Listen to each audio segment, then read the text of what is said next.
আসসালামু আলাইকুম, কেমন আছেন সবাই? আশা করি ভালো আছেন। আজকে আমি আপনাদের সাথে যে রেসিপিটা শেয়ার করব সেই রেসিপিটা কিন্তু কম বেশি সকলেই করে থাকি, কিন্তু আমি কিভাবে করি সেটাই আপনাদের সাথে শেয়ার করব। তো কথা না বাড়িয়ে আমি চলে যাব কিচেনে।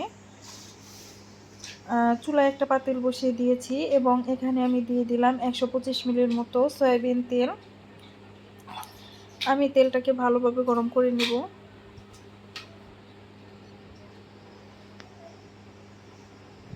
তেল গরম হয়ে এলে এখানে আমি দিয়ে দেব একটা বড় সাইজের পেঁয়াজ কুচি।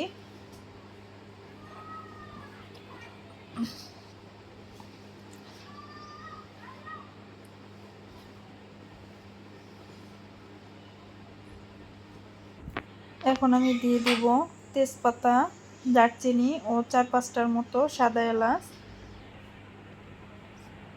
এগুলো আমি নেড়ে চেড়ে ব্রাউন করে ভেজে নেব। তো আমি আজকে আপনাদের সাথে শেয়ার করব কিভাবে ঝরঝরে পোলাও রান্না করা যায়। তো আমি এভাবেই কিন্তু পোলাওটা রান্না করি, আর আমি একদম সহজভাবে পোলাওটা রান্না করেছি। আশা করছি আপনাদের কাছেও ভালো লাগবে, আর ভালো লাগলেই কিন্তু আমার সার্থকতা।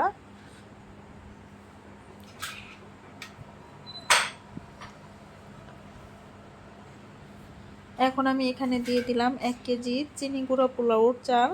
আপনারা চাইলে যে কোনো পোলাওর চাল নিয়ে নিতে পারবেন। এখন আমি এগুলোকে নেড়ে চেড়ে ব্রাউন করে ভেজে নেব। আমি কিন্তু চুলার জালটা কমিয়েই রেখেছি।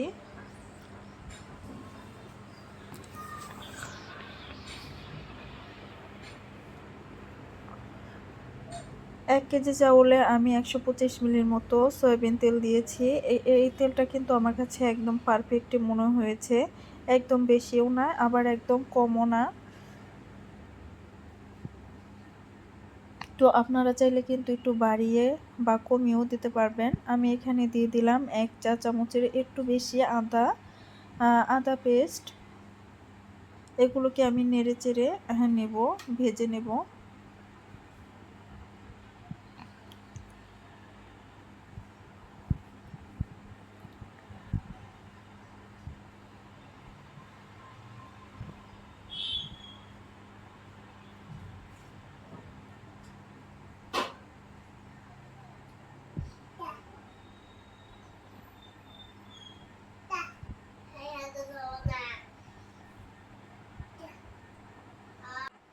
এখন আমি দিয়ে দিলাম 10-15টার মতো কিশমিশ।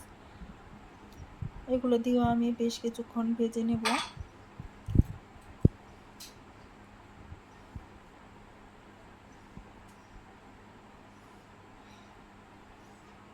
দিয়ে দিলাম জিরা পেস্ট, দিয়ে দিলাম স্বাদ মতো লবণ।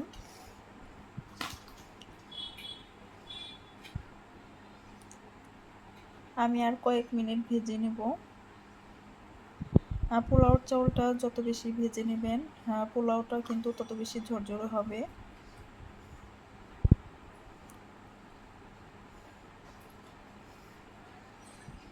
আর আমি এখানে 1 কেজি চাউল নিয়েছি যেহেতু, এর জন্য আমি তার ডাবল পানি মেপে নিয়ে তারপর পানিটাকে আমি ফুটিয়ে নিয়েছি। এভাবে করে দিলে কিন্তু পোলাওটা একদম ঝরঝরে হয়। অনুমান করে পানি দিলে হয় কি, অনেক সময় আছে পোলাওটা নরম হয়ে যায়, আবার অনেক সময় আছে পোলাওটা শক্ত থেকে যায়। তো আমি এই জন্য সবসময়ই যতটুকু চাউল নিই তার ডাবল পানি দিয়ে দিই। আর পানিটাকে আমি ফুটিয়ে নিই।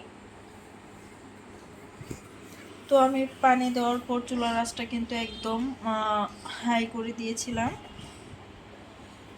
পানিটা আমার শুকিয়ে গেছে। এখন আমি নেড়ে চেড়ে ঢাকনা দিয়ে ঢেকে দমে দিয়ে দিলাম।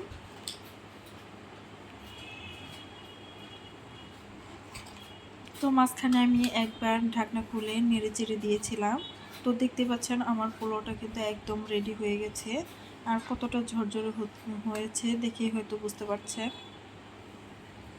এভাবে যদি আপনি পোলাওটা রান্না করেন তাহলে কিন্তু আপনাদের পোলাওটাও অনেক বেশি ঝরঝরে হবে, আর খেতেও কিন্তু হয়েছে আলহামদুলিল্লাহ। তো আপনাদের কাছে একটা রিকোয়েস্ট থাকবে, আপনারা যদি আমার চ্যানেলে নতুন হয়ে থাকেন তাহলে ভিডিওটি যেখান থেকে দেখেন, ফেসবুক পেজ থেকে দেখলে পেজটাকে ফলো করে দিবেন, আর ইউটিউব চ্যানেল থেকে দেখলে চ্যানেলটাকে সাবস্ক্রাইব করে দিবেন, লাইক কমেন্ট শেয়ার করবেন।